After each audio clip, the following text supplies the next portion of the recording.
राधा कृष्ण उपास रहस सुख के अधिकारी। नवरस मुख्य श्रृंगार विविध भातिन करि गायो। वंदन उच्चरित वेर सहस पायनि है द्वार्यो। अंगीकार की अविधि यह जो आख्या भ्राता जमल। मदन मोहन सूरदास की नाम श्रृंखला जुरी अटल। इनका नाम सूरध्वज है। सब लोग इधर देखिए, ध्यान से सुनिएगा। श्री नाभाजी ने कलयुग के भक्तों में इनका स्मरण किया है। आपको पता है नाभाजी को, श्री नाभाजी जिन्होंने भक्तमाल की रचना की, अग्रदास जी के शिष्य हुए। नेत्र बंद करके अपने गुरुदेव की पंखा सेवा कर रहे थे और यहां गुरुदेव ध्यानस्थ बैठ करके अपने मानसी में ठाकुर जी का चिंतन कर रहे थे। तभी दूर समुद्र में अग्रदास जी महाराज का एक भक्त था। वो नाव से कुछ सामग्री विदेश से भारत लेके आ रहा था और अचानक से बवंडर में उसकी नाव फंस गई, बड़ी नौका। जैसे ही नौका नाव के बवंडर में फंसी, जल के बवंडर में, तो जो नौका का मुख्य कैप्टन था उसने कहा, बोले भैया अब हम सब लोगों की प्राण नहीं बचेंगे, अब हम लोग बचने से हम बच ही नहीं सकते। इतना भयानक बवंडर आया है सामने समुद्र में, कोई नहीं बचा सकता। सबसे प्रार्थना है अपने अपने इष्ट गुरु और परिवारजनों को याद कर लो, अब हमारे प्राण जाने वाले हैं। तो उस नाव का जो मालिक था उसने कहा, भैया मुझे मेरे इष्ट का तो पता नहीं, परिवार वाले मेरे हैं नहीं, पर मुझे एक याद है कि मेरे गुरुदेव हैं स्वामी श्री अग्रदास जी महाराज। बोले उन्हीं का ही स्मरण कर लो। अग्रदास जी का जैसे स्मरण किया, हे गुरुदेव भगवान, इस जन्म में तो आपका साक्षात्कार ज्यादा नहीं हुआ, आपकी दीक्षा मिली, 2-4 बार आपके दर्शन हुए, अब मैं अपने प्राण त्याग रहा हूं। गुरुदेव कृपा करना, ठाकुर जी मुझे सदगति प्रदान करें। दूर सात समुद्र में अग्रदास जी का शिष्य उनको याद कर रहा था और यहां अग्रदास जी मानसी में श्री सिया जी की, राघव जी की मधुर लीला का चिंतन कर रहे थे। दूर खड़े नाभाजी पंखा जल रहे थे। नाभाजी नेत्र बंद करके अग्रदास जी के मन में देख रहे हैं कि ये सिया जी और राघव जी की कैसी लीला कर रहे हैं। मेरे मन में क्या चल रहा है कोई नहीं देख सकता, लेकिन नाभाजी की भक्ति देखो अपने गुरुदेव के प्रति, वो उनके चित्त में देख रहे हैं कि कैसी लीला कर रहे हैं। तभी नाभाजी को अनुभव होता है, ये चिल्ला कौन रहा है, ये गुरुदेव को कौन पुकार रहा है। गुरुदेव सिया जी की, राघव जी की मधुर लीला में हैं, ये पीछे से किसकी आवाज आ रही है। तभी नाभाजी देखते हैं, अरे गुरुदेव का शिष्य मतलब मेरा गुरु भाई कहीं समुद्र में फंस गया है, वही गुरुदेव को याद कर रहा है। तो पंखा जलते जलते गुरुदेव से पंखा हटा करके उस दिशा में पंखा जलने लगे जिस दिशा से, मतलब कम से कम 5-6 हजार किलोमीटर दूर समुद्र के भीतर से कोई शिष्य पुकार रहा था, उस तरफ पंखा जलने लगे। और श्री नाभाजी के पंखे के बेग से, उस बीजना के बेग से वो नाव बवंडर से बाहर निकल गई और उनकी रक्षा हो गई।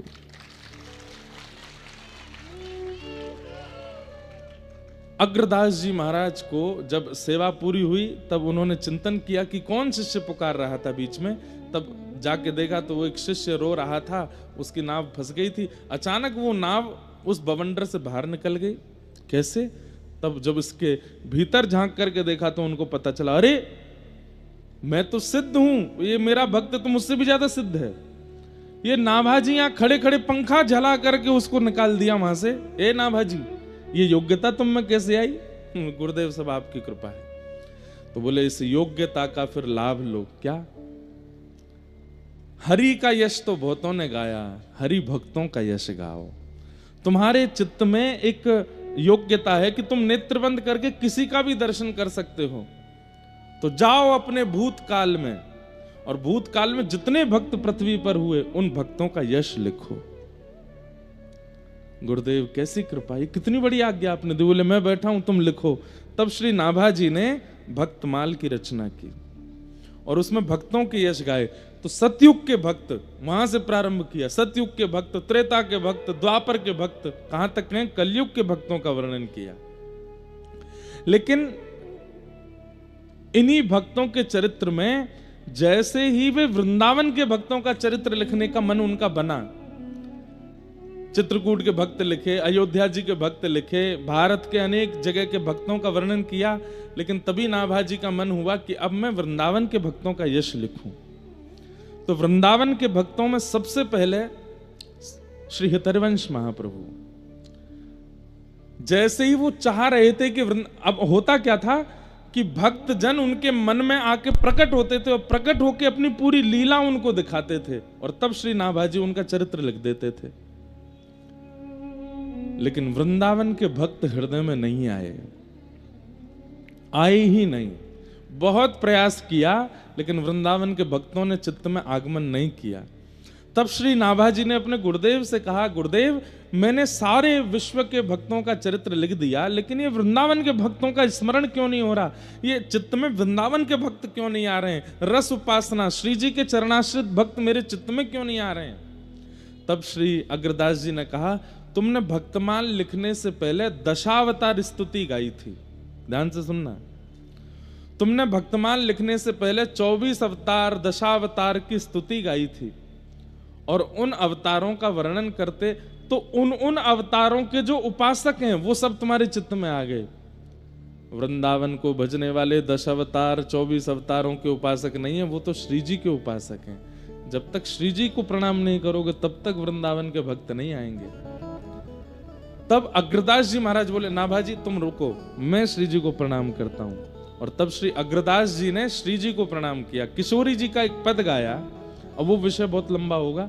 पद गाया, जैसे ही किशोरी जी को प्रणाम किया, आहा, हमारे माई श्यामा जू को राज, हमारे माई श्यामा जू को राज, जाके अधीन सदा ही सांवरो, जाके अधीन सदा ही सांवरो, या ब्रज को सिरताज, या ब्रज को सिरताज, हमारे माई श्यामा जू को राज, हमारे माई श्यामा जू को राज। जैसे ही किशोरी जी को प्रणाम किया, 24 अवतारों को प्रणाम किया था, तो 24 अवतारों को भजने वाले भक्त चित्त में आ गए। लेकिन जैसे ही किशोरी जी को तप्त कांचन गौरांगी श्री राधे वृंदावनेश्वरी अग्रदास जी ने जैसे ही प्रणाम किया, तुरंत श्री नाभा गोस्वामी जी के चित्त में श्री हितरवंश महाप्रभु, स्वामी श्री हरदास जी महाराज, श्री हरिराम व्यास जी महाराज आदि आदि व्रज सरीखे भक्त जो व्रज के उपासक हैं, रस के उपासक हैं, श्री जी के बिना किसी को जानते ही नहीं है, वो सब चित्त में आने लग गए, प्रकट होने लग गए। और तब व्रज रसिकों का पद उन्होंने भक्त लिखे हैं। उसी श्रृंखला में श्री सूरध्वज जी महाराज, जिनको सूरदास मदन मोहन, अब इनका नाम सूरदास क्यों हुआ जब नाम इनका सूरध्वज था? तो देखो बंधुओं, प्राचीन भक्तों के जब आप पद सुनेंगे, वे पद लिखते थे तो पद के अंत में नाम होता था। जैसे मीरा के प्रभु गिरधर नागर, सब जगह जहां भी मीराबाई का पद मिलेगा आपको, पद के अंतिम पंक्ति में मीराबाई की ये छाप होगी, मीरा के प्रभु गिरधर नागर, है ना। ऐसे सूरदास जी के जब आप पद पढ़ोगे तो सूरदास जी का नाम नीचे होगा। सूर कितों ही सुख पावत है, सूरदास के हरि अब कब मिलोगे, ऐसे सूरदास जी का नाम। हितरवंश महाप्रभु का कोई भी पद होगा तो जय श्री हित हरिवंश, ये छाप होगी अंत में। हरिराम व्यास जी का कोई भी पद होगा तो अंत में व्यास शब्द से संबोधित होगा। लेकिन सूरध्वज जी महाराज का नाम सूरदास कैसे पड़ा? तो बोले एक बार ही एक पद लिख रहे थे, रात्रि भर बैठे बैठे उस पद की रचना की। पद की रचना करते करते अंतिम पंक्ति इनके मन में कोई याद नहीं आ रही थी, तो सो गए। और जैसे सुबह उठे तो वो पंक्ति लिखी हुई थी। क्या लिख रहे थे? चलो किन देखन कुंज कुटीर, चलो किन देखन कुंज कुटीर, सुंदर श्याम मदन मोहन जहां, सुंदर श्याम मदन मोहन जहां, मन मत फौज जुटी, मन मत फौज जुटी। मानो सूरध्वज जी क्या कह रहे हैं? अरे भाई चलो, कहां चलो? बोले जहां पर रसिकों की फौज जुड़ी है और मदन मोहन जी बीच में विराज करके सबको दर्शन सुख दे रहे हैं, उस कुंज में चलो। चलो किन देखन कुंज कुटी, चलो। ये पद लिख रहे थे श्री सूरध्वज जी। नंद नंदन वृषभानु नंदिनी, नंद नंदन वृषभानु नंदिनी, नेक न चाह छुटी, नेक न चाह छुटी। हे सूरत सेज पर लरती अंगना, सूरत सेज पर लरती अंगना, मुक्ता माल टूटी, मुक्ता माल टूटी। चलो किन देखन कुंज कुटी, चलो किन देखन कुंज। उरज तनि कंचुकी चुरकुट भई, उरज तनि कंचुकी चुरकट भई, कटि तट ग्रंथ हटी, कटि तट ग्रंथ हटी। चतुर शिरोमणि सूर नंद सुत, चतुर शिरोमणि सूर, चतुर शिरोमणि सूर नंद सुत, चतुर शिरोमणि सूर नंद सुत। लीनी आधार चुटी, चलो किन देखन कुंज कुटी। निवृत्त कुंज का पद लिख रहे थे। अंतिम पंक्ति में कुछ लिख नहीं पा रहे थे। सुबह उठ करके देखा तो क्या पाया? चतुर शिरोमणि सूर नंद सुत। ठाकुर जी ने आकर के उस पंक्ति को पूरा किया और इनको नाम सूरदास प्रदान किया। इनके नेत्र नहीं थे ऐसा नहीं है, नेत्र थे, लेकिन ठाकुर जी ने इनको नाम सूरदास प्रदान किया।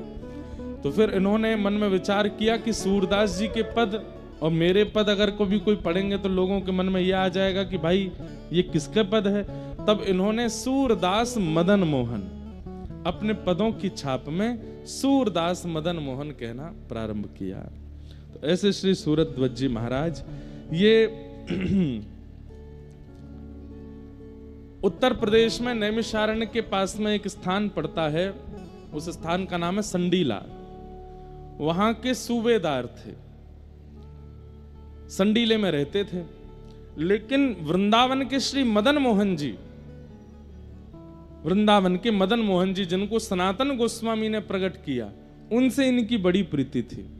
कभी कभी वृंदावन जाते थे और मदन मोहन जी का रूप देख करके ये इतने आनंदित हो जाते थे, बस उनको देखते ही रहते थे।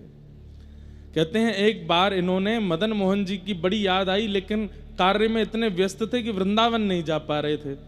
तो नगर में भ्रमण करते करते वहां पर गुड़ के बहुत सारे छोटे छोटे गुड़ के बाट ऐसे एक बैलगाड़ी के ऊपर रखे थे। इनके मन में आया कि मैं तो वृंदावन नहीं जा पा रहा, ठाकुर जी के लिए कुछ प्रसाद भिजवा देता हूं। और इन्होंने खूब सारी बैलगाड़ियां भर के गुड़ वृंदावन भिजवा दिया।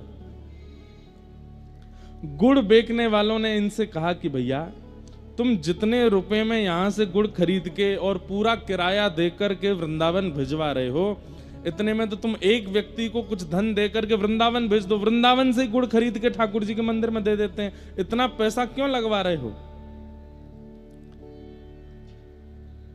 मदन मोहन जी बोले, प्रेम की रीत रंगीलो ही जाने।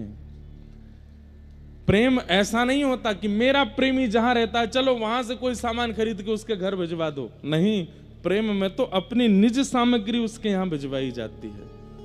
ऐसा थोड़ी होता है कि महाराज जी आप वृंदावन विराज रहे हैं, हम तो नहीं आ पा रहे, चलो ब्रजवासी का पेड़ा आपके घर भिजवा देते हैं। कौन सी बड़ी बात है, बगल में ब्रजवासी, पैसे ज्यादा हैं, आपने किसी को दे के भेज दिया। लेकिन आपने हांसी के पेड़े भिजवाए, ये बड़ी बात है ना।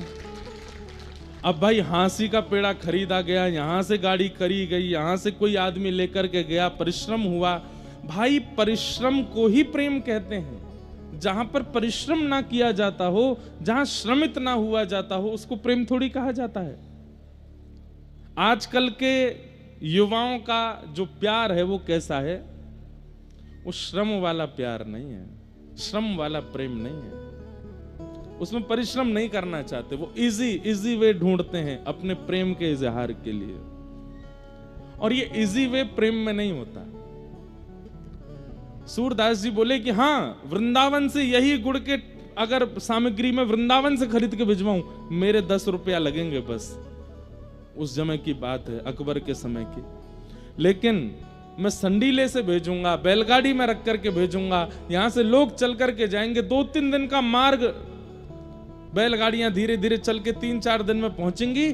तो श्री मदन मोहन जी को पता तो चलेगा, वहां तो बहुत लोग हैं गुड़ देने वाले, लेकिन जब संडीले से गुड़ जाएगा तो श्री मदन मोहन जी को पता तो चलेगा कि मेरा कोई प्रेमी है, उसने भेजा है मेरे लिए, वो स्वीकार करेंगे। और वही हुआ। मदन मोहन जी, सूरत ध्वज जी ने गुड़ भिजवाए संडीले से, और वहां 3 दिन बाद वो गुड़ पहुंचे। और रात्रि का समय था जब गुड़ पहुंचे। श्री मदन मोहन जी का शयन हो चुका था, रात्रि के 12-1 बज रहे थे। मदन मोहन जी तो विचलित हो गए, श्री जी से बोले, अरे सुनो, सुगंधी ना आई का? बोले काय की? बोले गुड़ की। गुड़ तो घनेरो पड़ो है रसोई घर में, रोज ही आती रहे। अरे रसोई घर वाली नहीं, बाहर ते आ रही है सुगंधी।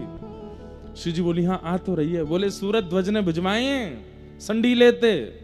बोले तो मालपुआ खावे को मन कर रो है। श्री जी बोली, रात के 12-1 बज रहे हैं, शयन कर लो। ना मैं तो अब ही खाऊंगा। तो बोले पुजारी जी को जाके स्वप्न दे दो। सोई ठाकुर जी पुजारी जी के स्वप्न में प्रकट हो गए। पुजारी जी बोले, धन्य भाग्य, अहो भाग्य, इतने वर्षों से सेवा कर रहा हूँ, ठाकुर जी मेरी सेवा से निश्चित प्रसन्न हो गए, जो मेरे स्वप्न में आके दर्शन दे रहे हैं। ठाकुर जी बोले, तेरी सेवा ते प्रसन्न ना है भयो में। तो बोले, मंदिर के द्वार पे गुड़ की बैलगाड़ी खड़ी है, उन गुड़न की जल्दी रसोई घर में धरवाओ, और अभी इसी वक्त रात्रि में ही रसोई खोल के पुआ बनाओ, और पुआ बना के भोग लगाओ।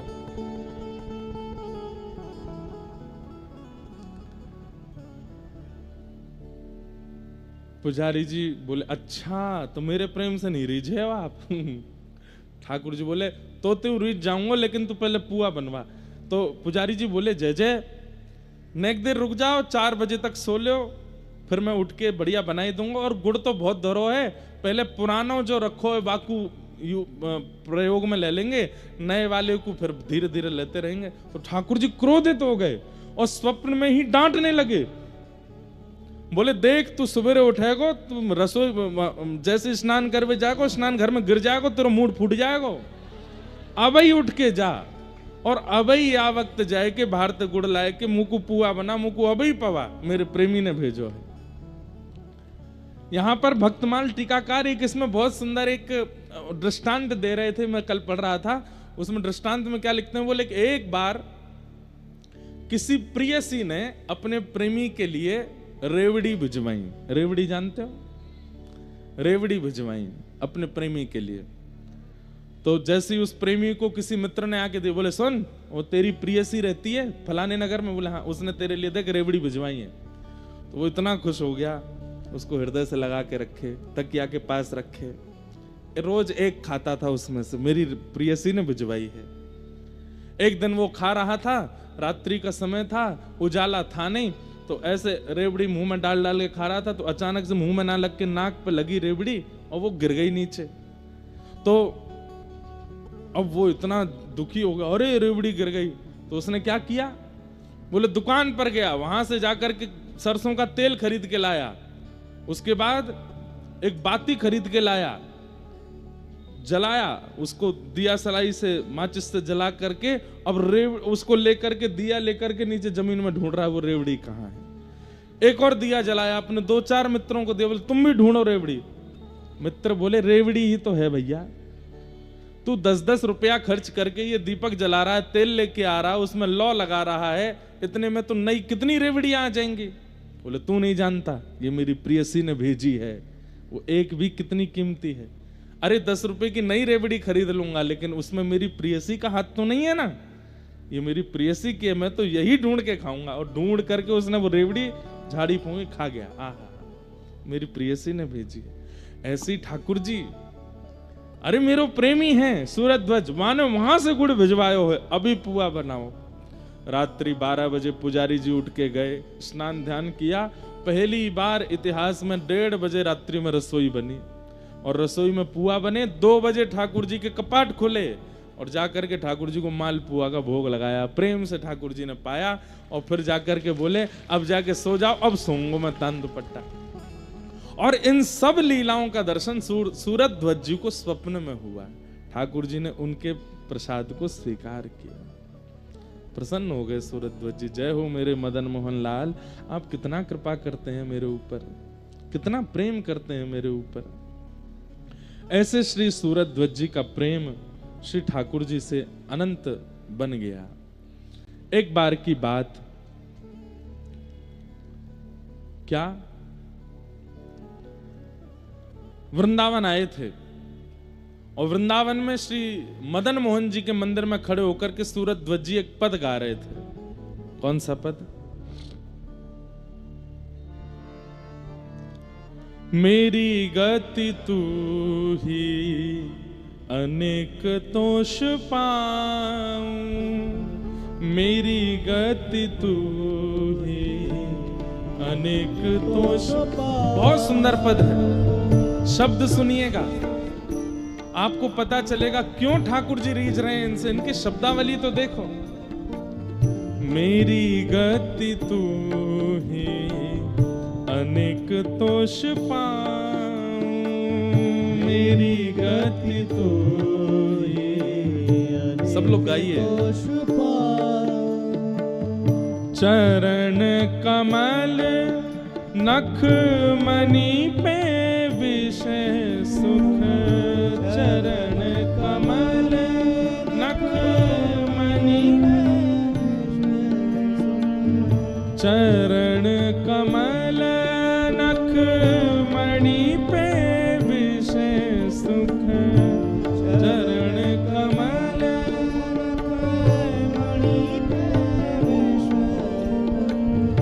घर घर जो डोले हरि तो तुम, घर घर जो डोले हरि। चरण कमल नख मणि पे विषय सुख बहाऊं, घर घर जो डोले हरि तो तुम्हें लजाऊं। तुम्हारो कहाए अब कौन को कहाऊं, मैं आपकी शरण में आ गया नाथ, अब आपका हो गया हूं, अब किसी और का मैं नहीं हो सकता हूं। तुम्हारो कहाए अब मैं कौन को कहाऊं, तुमसे प्रभु छाणी कहां दीनन को ध्याऊं। शीश तुम्हें नाय के अब कौन को नवाऊं, कंचन और हार छाण कांच क्यों धराऊं। मानो ठाकुर जी के चरणों में ये बात कह रहे हैं कि नाथ अब मैं आपका हो गया, अब आपका होने के बाद इस संसार में मुझे होने की आवश्यकता नहीं है। इस पद की रचना, शब्द थोड़े ज्यादा हैं इसलिए मैं बोल के बता रहा हूं, समय अभाव है।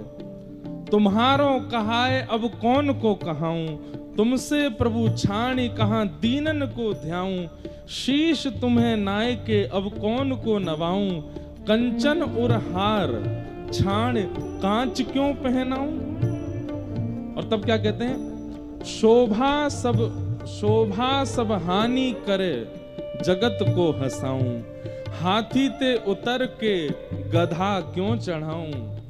अब मैं भक्ति के पथ पर आ चुका हूं, हाथी की सवारी कर रहा हूं, इससे उतर करके पुनः संसार में लग जाऊं तो ये तो वैसा ही हुआ, हाथी से उतर के गधा पे बैठ गए। कुमकुम को लेप छाण काजर मुंह लगाऊं, कामधेनु घर में तजी अजा क्यों दुहाऊं। मेरे पास कुमकुम है तो मैं काजल क्यों लगाऊं मुख पर, और घर में कामधेनु गैया है तो मैं बकरी का दूध क्यों पीऊंगा। कनक महल छाणी क्यों कुटिया बनाऊं, पायन जू पेली प्रभु ते अनत जाऊं। सूरदास मदन मोहन लाल गुण गाऊं, संतन की पनही को रक्षक कहाऊं। मेरी गति तू है अनेक दोष पाऊं, मेरी गति तो एक दोष पाऊं। हाँ मेरी गति तू है अनेक दोष पाऊं, मेरी गति तो अनेक दोष पाऊं। नेत्रों में अश्रु भरे हैं और ठाकुर जी से बस यही कह रहे हैं, नाथ मैं आपको छोड़ के किसी और का नहीं हो सकता, बस आपका हूं। और अंत में सूरध्वज जी ने जैसे ही कहा, सूरदास मदन मोहन लाल गुण गाऊं, संतन की पनही को रक्षक कहाऊं। तो पीछे खड़े एक महात्मा सुन रहे थे, जैसे ही इन्होंने कहा संतन की पनही को रक्षक कहूं, पनही मतलब चप्पल, पनही मतलब पादुका, तो उन संत के मन में आया, ये कह रहे हैं संतन की पनही को रक्षक, बड़ी बड़ी बात बोल रहे हैं मंदिर में खड़े होकर के, लेकिन ये कर नहीं सकते इस कार्य को। अरे संतन, भैया एक बात बहुत ध्यान से सुनना, हरि की सेवा बहुत सरल है, हरिजनों की सेवा सरल नहीं है। आप ठाकुर जी को भोग लगाओ, मिर्च ज्यादा हो गई, नमक ज्यादा हो गया, रोटी कच्ची रह गई, ठाकुर जी कुछ नहीं कहेंगे, पालेंगे। लेकिन हरिजन का भोग लगाओगे, हरिजन टोक देगा, भैया देखो इसमें बहुत मिर्च डाल दिया आपने, रोटी थोड़ी कच्ची रह गई है, ढंग से सेक के लाओ। ठाकुर जी को कैसे भी जल से स्नान करा दो, बेचारे यूं ही बैठे रहेंगे, नहा लेंगे, कुछ भी पहना दो यूं नहीं कहेंगे कि ये चुभ रहा है। लेकिन संतों को जब आप माला पहनाने जाओगे तो माला गीली है, संत तुरंत उतार देंगे, भैया थोड़ा देख के पहनाओ, इसमें इतना जल भरा है, तुम हमको पहना रहे हो, गीले हो गए हम। चरण धो रहे हो, थोड़ा ताता जल लेके आओ, ऐसे जल से कैसे धुला रहे हो। ये वस्त्र नहीं, हम ऐसे नहीं, ऐसे वस्त्र पहनते हैं। संत जन तो बोल देंगे, ठाकुर जी थोड़ी बोलेंगे। तो हरि की सेवा बहुत सरल है, हरिजनों की सेवा सरल नहीं है। इसलिए कोई ठाकुर जी की अष्टयाम सेवा कर रहा है तो कोई बहुत बड़ा तीसमार खां नहीं है वो, लेकिन कोई हरि भक्तों की सेवा कर रहा है तो इसका मतलब है ठाकुर जी की बहुत बड़ी कृपा है। इसलिए हरि सेवक बहुत विशिष्ट नहीं माने गए, हरिजनों के सेवक ठाकुर जी उनको देख के आनंदित होते हैं, वाह भाई तुम मेरे भक्तन की सेवा कर रहे हो। जब इन्होंने ये बात कही कि सूरदास मदन मोहन लाल गुण गाऊं, संतन की पनही को रक्षक कहाऊं, पीछे खड़े एक महात्मा बोले, रुक जाओ, कल तुम्हारी परीक्षा लेता हूं मैं। संतन की पनही को रक्षक कहाऊं, बड़ी बड़ी बातें बोल रहे हो यहां पर खड़े होके। अगले दिन सूरध्वज जी जितने दिन वृंदावन रहते थे, अष्टयाम दर्शन करते थे मदन मोहन जी का। मदन मोहन जी का मंदिर कहां है पता है आपको? कहां है? काली दह के पास। जब आप लोग वृंदावन की परिक्रमा लगाते हैं तो काली दह से आगे एक ऊंचा सा मंदिर दिखाई देता है, सीढ़ियां जा रही हैं ऊपर। कई पंडा लोग ऐसा बताते हैं वृंदावन में उस पर सोने के कलश थे, पहले जमुना जी यहीं बहती थी, वो सोने के कलश चुराने एक चोर कूद गया, ऐसे ऐसे कथा सुनाते हैं। अब वो मदन मोहन जी कहाँ हैं? अब करौली में है, राजस्थान में। मदन मोहन जी, गोपीनाथ जी, गोविंद देव जी और जुगल किशोर जी, ये सप्तनिधियों के कुछ ठाकुर हैं जो राजस्थान और मध्य प्रदेश में विराजमान है। बाकी राधा वल्लभ जी, राधा रमन जी, बांके बिहारी जी, ये वृंदावन में ही विराज रहे हैं। बीच में बिहारी जी भी गए थे भरतपुर, लेकिन राधा वल्लभ जी और राधा रमन जी ये अखंड व्रजवासी हैं, कभी व्रज छोड़ के नहीं गए। चाहे मुगल आ गए, चाहे कोई स्थिति आ गई, राधा रमन जी और राधा वल्लभ जी ये सदा वृंदावन में ही रहे हैं। बाकी सब ठाकुर नेक नेक व्रज से बाहर जा चुके हैं। तो अगले दिन जैसे ही मंगला का समय हुआ, ध्यान से सुने, तो वो संत आए और मदन मोहन जी उसी समय भीतर प्रवेश कर रहे थे मंदिर में। तो संत आकर के बड़े दुखी होकर के खड़े हो गए। तो मदन मोहन जी ने सूरज ध्वज जी ने उनका मुख देखा, बोले भगवान दर्शन करने चलो, मंगला हो रही है। बोले कैसे जाऊं? बोले क्यों? इतनी महंगी मेरी पादुका कल कोई चुरा ले गया था, परसों नहीं पहनी, उस दिन भी कोई चुरा ले गया, रोज मेरी पादुका कोई ले जाता। अब मैं सोच रहा हूं कि पादुका उतार के कैसे जाऊं भीतर। सूरज ध्वज जी बोले मुझे ये सेवा दीजिए, आप दर्शन करो, मैं आपकी पादुका लेके बैठा हूं, आप जब दर्शन करके आ जाओगे आप पादुका पहन लेना, फिर मैं कर लूंगा दर्शन, और ये तो मेरी सेवा है, ये तो मेरा सौभाग्य है। ये एक बात यहां पर नाभाजी ने कही है, बहुत सुंदर है। भगवत पदत्राण की अपेक्षा भक्त पदत्राण की सेवा सुलभ एवं श्रेष्ठ है। क्या बात कह रहे हैं? ठाकुर जी के चरणों की सेवा आपको नहीं मिल सकती। तो जब तक ठाकुर जी के चरण नहीं मिल रहे तब तक क्या करो? बोले भक्तन की चरण सेवा करो। ठाकुर जी के चरणों की सेवा अभी इतनी जल्दी नहीं मिलेगी, पहले भक्तन की चरणों की। मैंने एक दिन कथा परसों में कहा था कि भाई कहीं नौकरी चाहिए हो तो अपना रिज्यूम दिखाना पड़ता है कि कितना एक्सपीरियंस है। श्री जी और ठाकुर जी के चरणों की हम जब अपेक्षा करते हैं तो श्री जी और ठाकुर जी तो कुछ नहीं कहते, वो तो कहते हैं आ जाओ भाई कर लो सेवा। लेकिन अष्ट सखियां रोक देती हैं ना, पहले अपने हाथ दिखा कैसे हैं, हाथ कठोर तो नहीं है। हमारी श्री जी ठाकुर जी के चरण बड़े कोमल हैं, तू कठोर हाथन ते छुए गो, कहीं श्रम है क्यों? तो हमारे हाथ देखते ही अष्ट सखियां हमको मना कर देना, ये चरण नहीं देंगे, क्यों? तेरे हाथ बड़े कठोर हैं। बोले हाथ नरम कैसे होते हैं? बोले अगर तेने खूब भक्तन की सेवा करी होती तो तेरे हाथ नरम हो जाते। संतों की सेवा, रसिकों की सेवा, भक्तों की सेवा, हरिजनों की सेवा। और इसका मतलब ये नहीं कि हाँसी में प्रतीक्षा करो कि कोई व्रज से आवे, अयोध्या से आवे, चित्रकूट से आवे तो ही हम उसकी सेवा।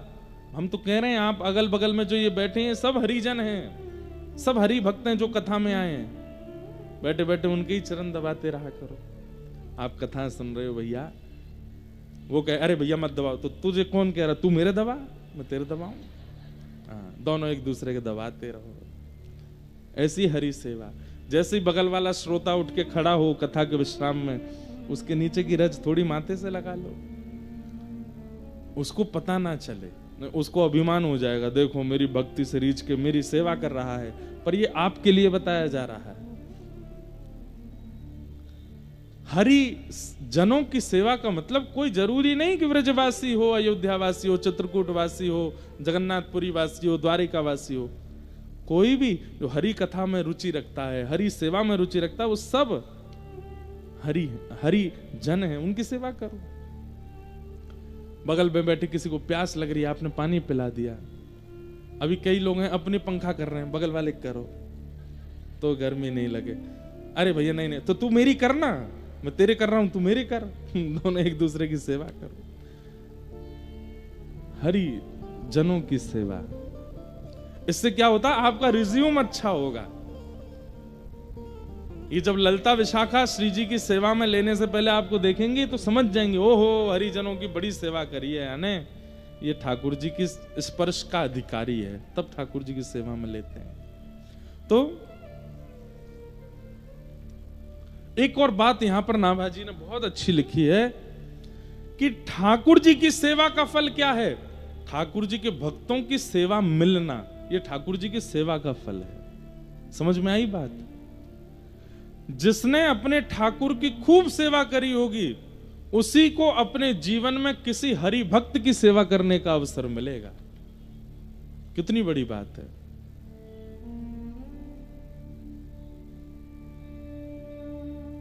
वाह।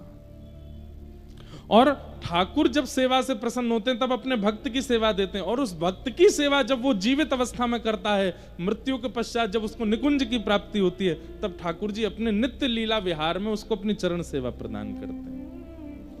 बड़ा बड़ा अद्भुत रहस्य है, इसको समझिएगा। आपने अपने घर के ठाकुर की सेवा अगर मंगलमय रूप से नहीं करी तो आपको कभी जीवन में किसी भक्त की सेवा नहीं मिल सकती। लेकिन आपने अपने ठाकुर की सेवा यदि करी होगी तो आपके घर भक्त आएंगे, उनकी सेवा भी मिलेगी और उनको उनकी कुछ सेवा करने को अवसर भी प्राप्त होगा। तो सूरध्वज जी महाराज उन संत से बोले, आप भीतर दर्शन करने जाओ, मैं आपकी पादुका की रक्षा करता हूं, और जब आप आ जाओगे तब मैं चला जाऊंगा।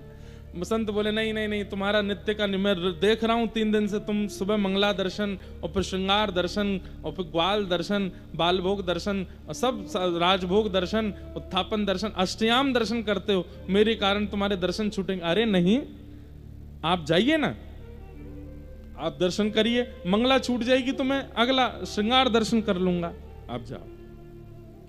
और संत जैसे ही भीतर गए, सूरध्वज जी उन पादुकाओं को हृदय से लगा के बैठे और मन में क्या विचार कर रहे हैं? बोले, एक पादुका श्याम सुंदर, दूसरी पादुका किशोरी जी हैं।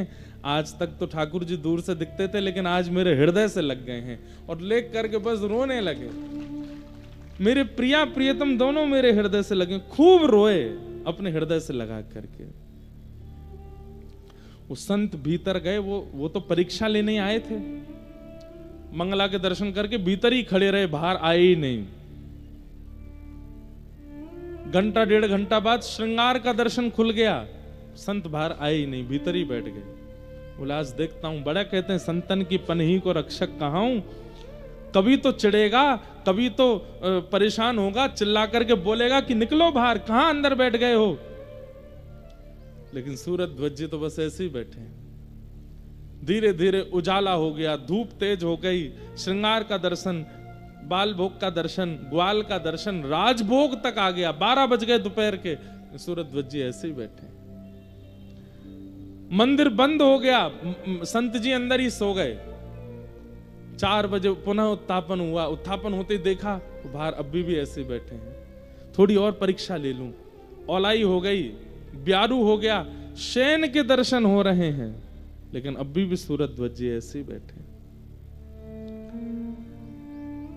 संत का हृदय पिघल गया, बोले कि ये कहते नहीं है, ये है इनके चित्त में, ये संतों की पनही के रक्षक हैं। निकल करके साधु बाहर गए और जाकर के सूरध्वज जी को हृदय से लगा लिया, कान पकड़ने लगे, मुझे क्षमा कर दो, मैंने आपकी परीक्षा लेनी चाहिए। कल जब आपके मुख से सुना संतन की पनही को रक्षक कहूं, इसलिए जानबूझ करके ऐसा किया कि आपके दर्शन छूटे और अपनी पनहियां आपके हाथ में दे दूं। मुझे अब आप जल्दी जाओ, शयन का दर्शन बंद होने वाला, आपका नियम ना टूटे, मदन मोहन जी को देख आओ। तो सूरध्वज जी के नेत्र सजल हो गए, बोले, मैं सुबह से दर्शन ही कर रहा हूं, हे नाथ, आपने आज मुझ पर इतनी बड़ी कृपा की कि मेरे वर्षों की मदन मोहन जी के दर्शन का फल आज मुझे प्राप्त हुआ। प्रिया प्रियतम दोनों मुझे निकुंज में लेकर के गए थे, नेत्र बंद करके मेरा शरीर यहां बैठा था, पर मैं प्रिया प्रियतम के साथ विहार कर रहा था। आज उन्होंने मुझे सहचरी बनाया, सखी बनाया, अपने रास का अनुभव कराया। आपकी पादुका हृदय से लगते ही मानसी प्रकट हो गई। अरे मैं तो घंटों से मानसी में आनंद ले रहा था। ठाकुर जी कभी रबड़ी पवा में, श्री जी कभी मलाई पवा में, यहां से ललता विशाखा आदि सबके दर्शन हुए आज मुझे। हे नाथ, आपकी चरण की पनैया के इतने बड़े सौभाग्य की मेरे को प्राप्त होते ही आज अष्टयाम का दर्शन हो गया। साधु बोले, मुझे पता है ये सब तुम इसलिए बोल रहे हो कि मुझे बुरा ना लगे, लेकिन तुम जाओ भीतर दर्शन। बोले, देखो मैं आपको बताऊं? बोले, हाँ। मैं भीतर तो नहीं गया? बोले, नहीं। आज ठाकुर जी ने नीली पोशाक पहनी थी ना, आज ठाकुर जी ने स्वर्ण का आभूषण धारण किया था, आज ठाकुर जी ने ऐसी टेढ़ी पाग पहनी थी, उस पर ऐसा सिरपेच था, ऐसी इत्र, और सब कुछ बता दिया। इत्र ऐसा था, प्रसादी ऐसी थी, प्रसाद में ये वाली कड़ी बनी थी, ऐसी रोटी बनी थी, सब बता दिया महात्मा को। महात्मा के तो हाथ पैर कांपने लगे। सूरध्वज जी को हृदय से लगे, आप सुबह से बाहर बैठे, आपको कैसे पता? बोले, बस आपकी पादुका का स्पर्श होते ही सब मिल गया। बंधुओं, कई बार हरिजन बहुत श्रेष्ठ है तो ही हम पर हरि कृपा होगी, नहीं, हरिजन कैसा भी है हम उसके प्रति पूर्ण निष्ठा रखें तो ठाकुर जी कृपा करते हैं। सूरध्वज जी जैसे ही मंदिर की ओर गए, कपाट तो बंद हो गए थे, शयन आरती हो गई थी, हाथ जोड़ करके बैठ गए, बोले जय जय, आज आपके दर्शन मानसी में हुए, प्रत्यक्ष नेत्रों को नहीं मिले, पर कोई बात नहीं, आपने बड़ी कृपा की जो ऐसे महात्मा की पादुका मुझे प्रदान की, मैं आपकी देहली को प्रणाम कर लेता हूं। कल मुझे संडीले वापस जाना है, इसलिए मैं यहीं प्रणाम करके जा रहा हूं। जैसे ही अपना सिर नवाया, सब मंदिर से जा चुके थे रात्रि का समय, जैसे ही सिर नवाया तो देहली पर उनको पत्थर का अनुभव नहीं हुआ, कोमल कोमल कोमल चरणार विंदों का अनुभव हुआ। जैसे ही नेत्र खोल करके देखा, साक्षात श्री मदन मोहन जी प्रकट हो गए हैं और प्रकट होकर के सूरध्वज जी को अपने हृदय से लगाते, एक क्षण के लिए हृदय से लगा के मदन मोहन जी अंतर ध्यान हो गए। ऐसे सूरध्वज।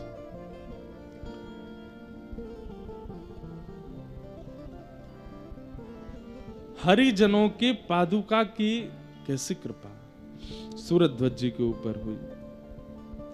ऐसे श्री सूरत अब तो मगन रहने लगे, मगन झूमते हैं, मगन गाते हैं, मगन आनंद में रहते हैं। ठाकुर जी ने बड़ी कृपा कर दी है मेरे ऊपर। अब दर्शन होने के बाद वापस संडीले गए और संडीले जाकर के इनका काम क्या था, सूबेदार का काम क्या होता था कि उस नगर के बड़े बड़े व्यापारी और जो कोई भी कार्य, उन सबसे कर लेना, टैक्स लेना और अकबर बादशाह को दिल्ली पहुंचवाना, ये उनका काम था।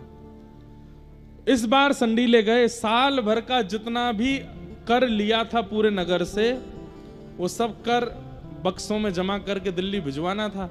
लेकिन इनके मन में आया, बोले ठाकुर जी का दर्शन हुआ, मैंने कुछ किया तो है ही नहीं, दर्शन का कुछ तो उत्सव मनाना चाहिए। तो इन्होंने क्या किया, जितना भी साल भर का धन आया था अकबर को भेजने के लिए, उन सब धन से आसपास के क्षेत्र में ढिंडोरा पिटवा के संतों को बुलवा करके सब संतों को पवा दिया, भंडारा कर दिया, ठाकुर जी के दर्शन का भंडारा किया।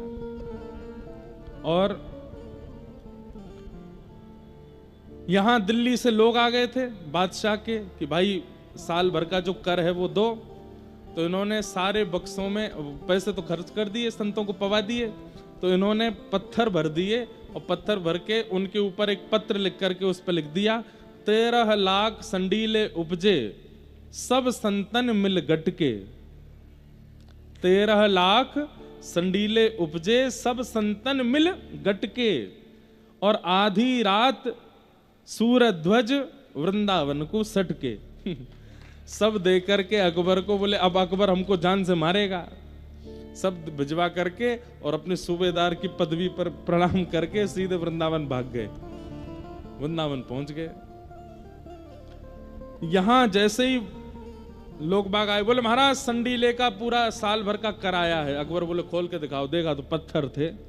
बोले इसमें तो पत्थर हैं, एक पत्र लिखा है। बोले दिखाओ। अकबर जो था वो शेर व शायरी और लेखनी कवित्व का बड़ा दीवाना था, और उसने जैसे ही देखा क्या लिखा है, 13 लाख संडीले उपजे संतन सब संतन मिल गटके। मतलब समझ गए। बोले 13 लाख कुछ सामग्री हुई थी, हमने सबका भंडारा कर दिया संतन को। और सूरध्वज आधी रात सूरध्वज वृंदावन को सटके। तो अकबर बहुत जोर से हंसा। अकबर थोड़ा सा अच्छा तो था, संतों के प्रति भक्तों के प्रति उसकी बढ़िया निष्ठा। उसने फिर एक पत्र लिखा और पत्र लिख करके सूरध्वज जी को भिजवाया। और उसमें क्या लिखा अकबर ने, बोले गटके तो हमारे गटके, तुम काहे को सटके। ये तुम हमारा जो साल भर का कर था वो तुमने गटक लिया, तुम क्यों सटक गए हो, हमारा खर्चा हुआ तुम क्यों भाग गए। कोई बात नहीं, रही है प्रेम से वृंदावन में। लेकिन अकबर का एक वित्त मंत्री था टोडरमल, उसको ये बात सहन नहीं हुई। बोले ऐसे कैसे, ऐसे तो जितने भी सूबेदार हैं भारत में इन सबके पर निकल आएंगे। ये सब कह देंगे कि जब सूरध्वज कर सकता है तो हम क्यों नहीं। नहीं, इसको तो कठिन से कठिन में दंड दिलवा के रहूंगा। लेन के पठाए कहीं निपट रिझाए हमें, मन में न लाए लिखी बन तन डारे हैं, टोडर दीवान कयो धन को वीरान कियो, ल्यावो रे पकड़ी मूड फेरी के संभारे हैं, ले गए हजूर निप बोलो हंसो दुख दूर राखो, ऐसे महाकूर सो पे दुष्ट कष्ट धारे हैं, दोहा लिख दीनो अकबर देख रिझलीनो, जावो वाही ठोर त्रापे द्रव सब वार्यो है। तोडरमल ने वृंदावन सैनिकों को भेजा और बोले अकबर को पता ना चले, सूरज ध्वज को पकड़ के दिल्ली ले आओ और तहखाने में डाल दो। सूरज ध्वज जी को पकड़ के हाथों में हथकड़ियां पैरों में बेड़ियां बांध करके दिल्ली ले आए और ला करके उनको टोडरमल ने जेल में डलवा दिया। अकबर को पता नहीं है। एक बात याद रखिएगा बंधुओं, राजा से आपकी मित्रता अच्छी है, लेकिन मंत्री, महामंत्री, सेनापति और नीचे रहने वालों से मित्रता अच्छी नहीं है तो आप सक्सेसफुल नहीं हो। बिहारी जी से अच्छी यारी है लेकिन ब्रजवासी इनते नाक मोड़ रखी है तो आपका काम चलने वाला नहीं है। राधा रमन जी से प्रेम है लेकिन वृंदावन के बंदरों को आंख दिखाते हो तो राधा रमन जी से चाहे कितनों प्रेम हो, ये बंदर मिलने नहीं देंगे ठाकुर जी से। एक बार एक राजा था, उसका एक वो थे गुरु, कुल गुरु। तो कुल गुरु, राजा बिना कुल गुरु से पूछे कुछ नहीं करता था। एक बार कुल गुरु आए तो मंत्री महामंत्री सब राम राम करते थे, जैसे कृष्ण करते तो कुल गुरु उनको, हे चलो मंत्री महामंत्री पैर वैर मत छुआ करो मेरे, तुम दूर रहो, मेरा राजा से संबंधित सीधा। और राजा ने इतना उनको सम्मान दे रखा था कि राजा खड़ा रहता था, जब तक कुलगुरु आके नहीं बैठते थे सभा में तब तक अपने सिंहासन पर नहीं बैठता था। उसका कुलगुरु को अभिमान हो गया। मंत्री महामंत्री बोले तुम भाई राजा के कुलगुरु हो, ठीक है बात, लेकिन हम लोग भी मंत्री महामंत्री हैं, हमारी तुम राम राम भी नहीं लेते हो। एक बार मंत्री जी ने कहा मैंने नया घर बनाया है, हे कुलगुरु देवता आप अपने ब्राह्मणों सहित मेरा गृह प्रवेश करा दो। तो कुलगुरु जोर से हंसे, औकात में बात किया करो, राजा के कुलगुरु हैं हम, मंत्री का गृह प्रवेश कराएंगे हम, चलो जाओ ढूंढ लो कोई ऐसे चलता फिरता पंडित। मंत्री को इतना क्रोध आया, बोले कि इस कुलगुरु को अगर हमने इसका अभिमान चोर नहीं किया तो ना हम भी महामंत्री नहीं। और मंत्री ने अपने सब राजा के नीचे जितनी सेना होती है, मंत्री महामंत्री सेनापति आदि आदि जो भी होते हैं, सबको रात में इकट्ठा करके मीटिंग करी। बोले ये कुलगुरु ने नाक में दम कर रखा है। सब बोले हमारी भी राम राम नहीं लेते वो। बोले तो भाई ये हमसे नहीं बना के रख रहा तो राजा से इसकी बनने नहीं देंगे, कल इसको मंदिर में इसको महल में प्रवेश नहीं करने देंगे। सबने कहा बोले राजा से क्या बोलेंगे, बोले वो सब मुझ पर छोड़ दो।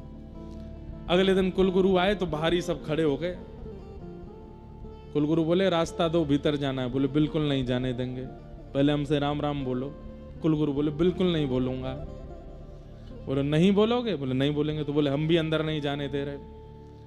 कुलगुरु बोले मैं यहीं अनशन व्रत पे बैठ जाऊंगा और राजा को पता चलेगा तुम सबको फांसी पे लटका देगा। बोले राजा को पता लगेगा तब ना, हम पता लगने ही नहीं देंगे।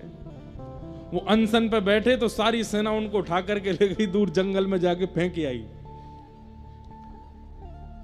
मिलने ही नहीं दिया। वो घूम घूम के और भी 3-4 बार 10 बार आ गए, लेकिन राजा ने सेनापति मंत्रियों ने मिलने नहीं दिया। यहां भीतर राजा ने पूछा हाँ भाई ये कुलगुरु देवता हमारे क्यों नहीं आए? बोले वो कल आपको बताना भूल गए थे, पास के एक शहर में उनकी कथा है तो 7 दिन के लिए वो वहां गए हैं, बोले थे कि राजा को बताते, कभी कभी कथा करने जाते थे वो। राजा बोले अच्छा, गुरुदेव तो हमेशा बता के जाते थे कथा में, इस बार भूल गए होंगे, कोई बात नहीं। तो 7 दिन तो ऐसे निकले।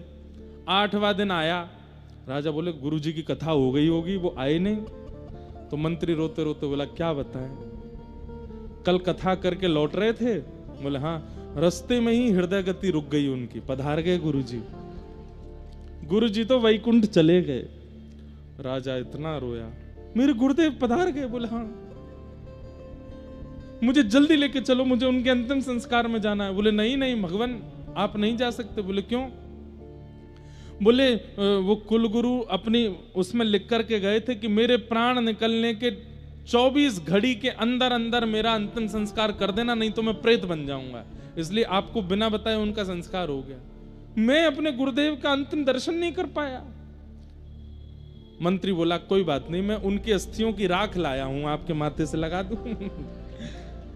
मरे नहीं है गुरुदेव, वो बना दी बात मंत्री ने।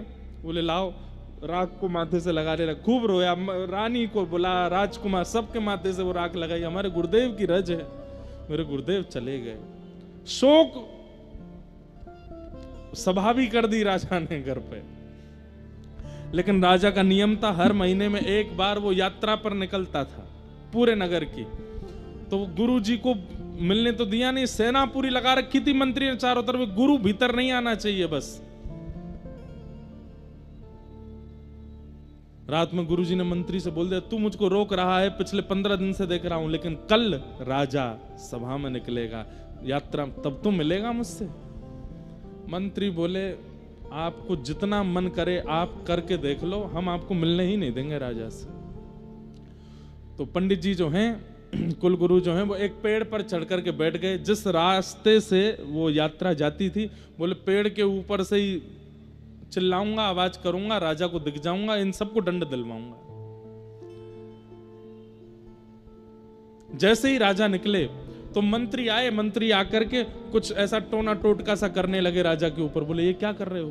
बोले हमने सुना है गुरुजी का जो अंतिम संस्कार था वो 24 घड़ी में नहीं हुआ, वो प्रेत बन गए हैं, और प्रेत बन करके पेड़ों पे कहीं पे बैठे हैं और आते जाते लोगों पे कूद जाते हैं, चिल्लाते हैं। इसलिए मैं पहले ही आपके नींबू मिर्च से कुछ कर रहा हूं ताकि आपको कष्ट ना हो। राजा बोले गुरुजी प्रेत बन गए? बोले हाँ। अरे उनके लिए गया जी में श्राद्ध करेंगे हम। बोले ठीक है। अब राजा जैसे निकले, मंत्री बोला मैंने डाल दिया है कान में बात कि प्रेत बन गए गुरुजी। अब जैसे ही महाराज उस पेड़ के नीचे पहुंचे, ऊपर से गुरुजी बोले, राजन चेला राम देख मैं यहां बैठा हूं, तेरे मंत्री सेनापति इन सब लोगों ने मुझे तुझसे मिलने नहीं दिया। राजा ने जैसे ही देखा मंत्री को, ओ गुरुजी भूत बन गए, जल्दी चलो यहां से रथ निकालो, जल्दी निकालो, ये गुरुजी कहीं ऊपर नहीं आ जाए। अरे राजन कहां जा रहे हो? गुरुदेव की बात नहीं मानोगे? बोले गुरुदेव मैं श्राद्ध करूंगा आपका, मैं जा रहा हूं, गया जी करके आऊंगा, आपको प्रेत योनि से मुक्त करूंगा। अंत तो गत्वा मंत्री, महामंत्री, सेनापति सब बोले करोगे हमसे राम राम? गुरुजी बोले भैया तेरे पांव पूजूं मैं। बोले कि राजा से भले ही तुम्हारा संबंध है, लेकिन नीचे वालों से बिगाड़ के रखोगे तो ऊपर वाले से मिलने का कोई फायदा नहीं है। इसलिए भैया वृंदावन के बानर, वृंदावन के ब्रजवासी, वृंदावन के रसिक जन, वृंदावन के संत जन, इनसे प्रेम नहीं है, सीधे राधा वल्लभ, सीधे राधा रमण, सीधे बिहारी जी से ही प्रीति है।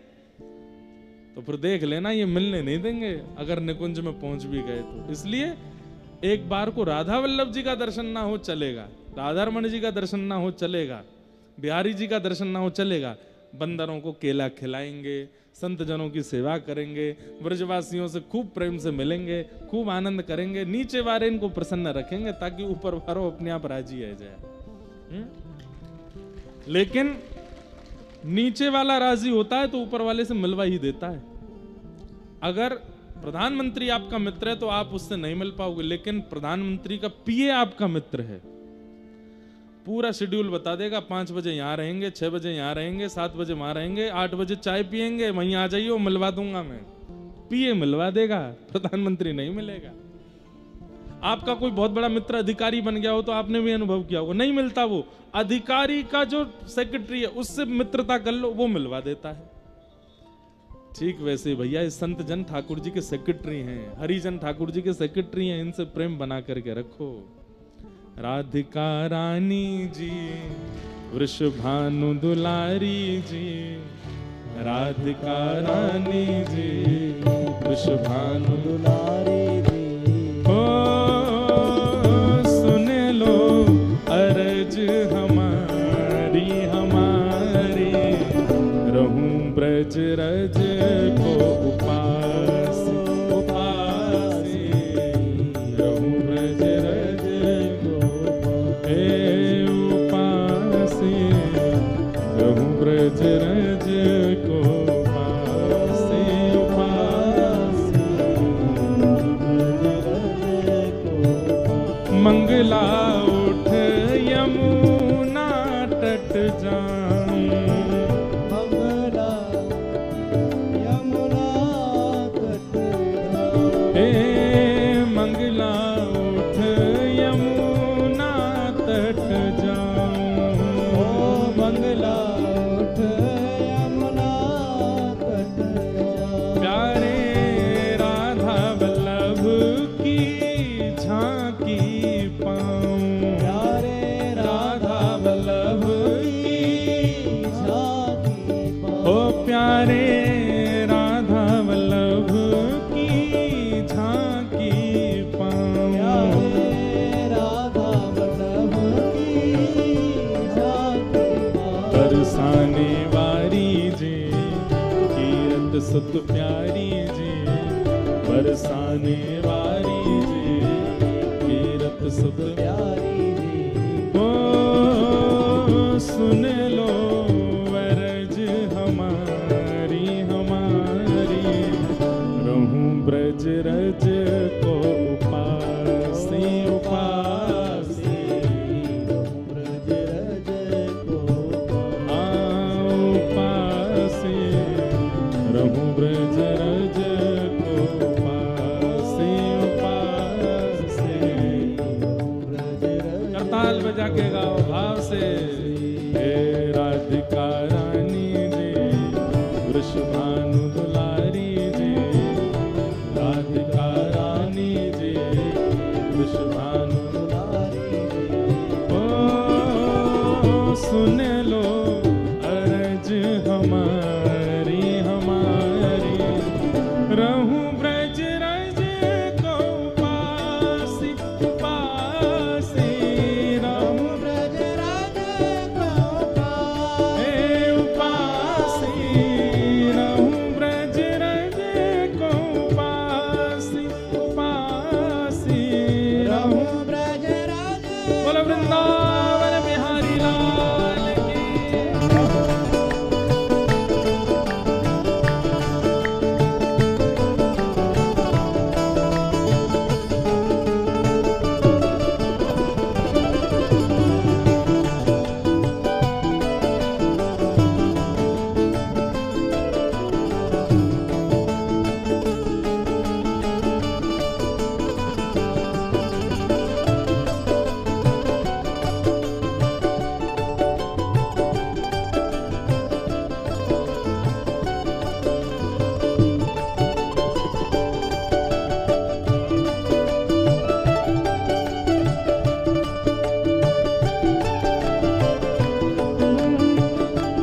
और वृंदावन में क्या करें?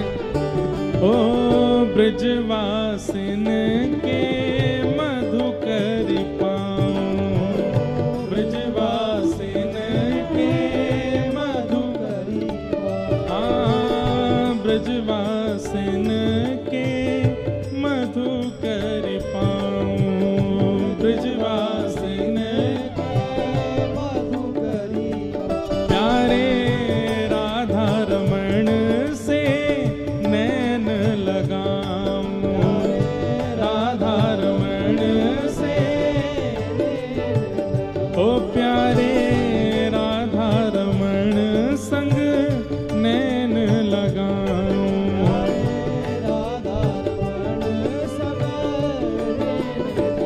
अति भोली भारी जी सुनो अरज हमारी जी। अति भोली भारी जी अति भोली भारी जी सुनो अरज हमारी जी। अति भोली भारी जी सुनो अरज हमारी जी। ओ सुन लो अरज हमारी हमारी। रहूं ब्रज रज को उपासी उपासी। रहूं ब्रज रज को उपासी उपासी। रहूं ब्रज रज को उपासी उपासी। रहूं ब्रज रज को और उपासी। वृंदावन का तीसरा नियम क्या है? रसिक जनन की सेवा पाऊं। रसिक जनन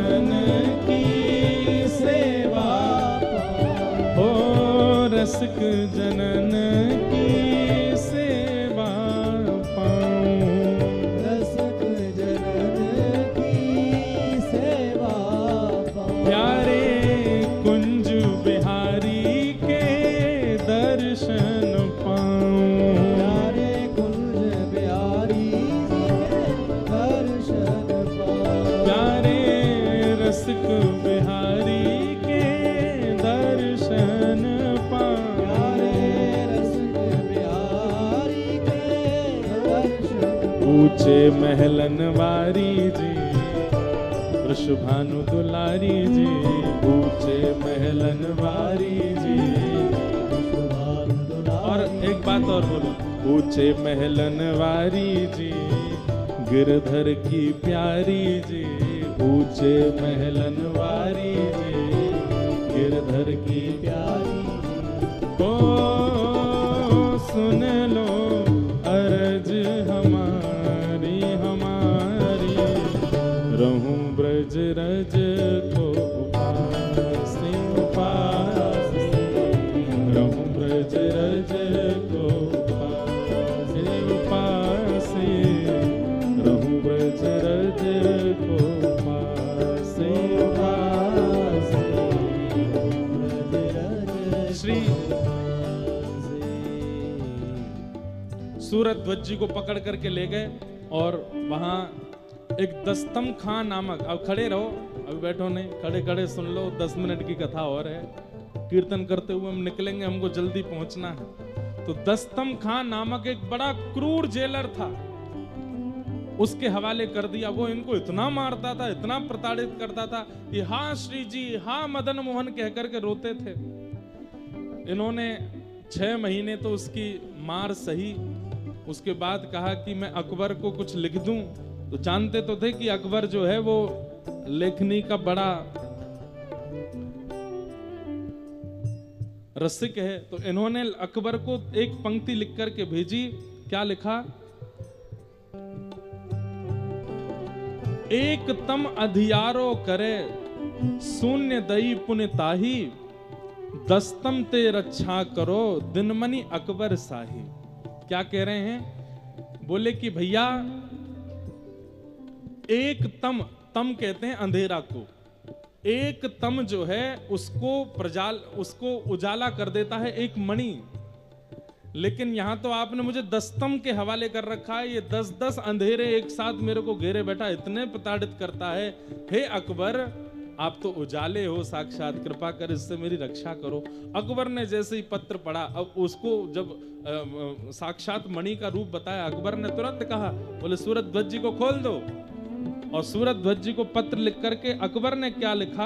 बोले क्या? रीझ अनुरागे हो रीझ लीनी और जावो वही ठोर तापे द्रव्य बारे सब लोर।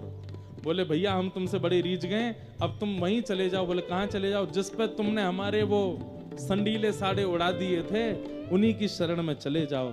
श्री सूरत ध्वज जी महाराज मुक्त होकर के वृंदावन की रज में आ गए। श्री मदन मोहन जी के चरणों में आकर के खूब रोए, खूब आनंदित हुए और कहा कि नाथ बस अपनी शरण ग्रहण करा दो।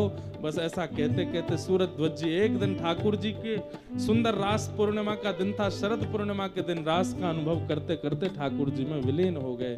बोलो भक्त वत्सल भगवान की। ऐसे सूरत ध्वज जी महाराज के पावन चरित्र को हम प्रणाम करते हैं। मन भूल मत जइयो राधा रानी के चरण।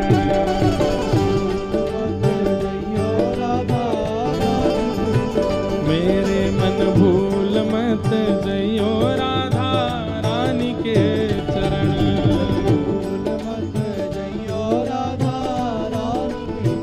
ओ राधा रानी के चरण, महारानी के चरण। राधा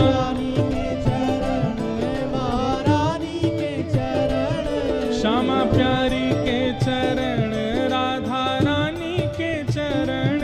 राधा प्यारी के चरण, राधा रानी के चरण करके। अच्छा नहीं, हम जा रहे हैं और आपसे कह के जा रहे हैं कि भैया श्री जी बुला रही हैं, जल्दी पहुंचो। करके इशारों बुलाए गई रे, करके इशारों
धूप लग रही है, बहुत बेचारे परेशान हो रहे। अरे भुजा उठा के गाओ।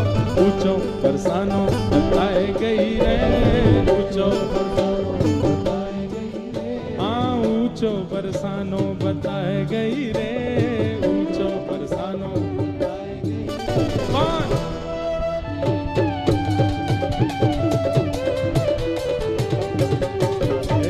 बरसाने की छोरी राधा गोरी गोरी,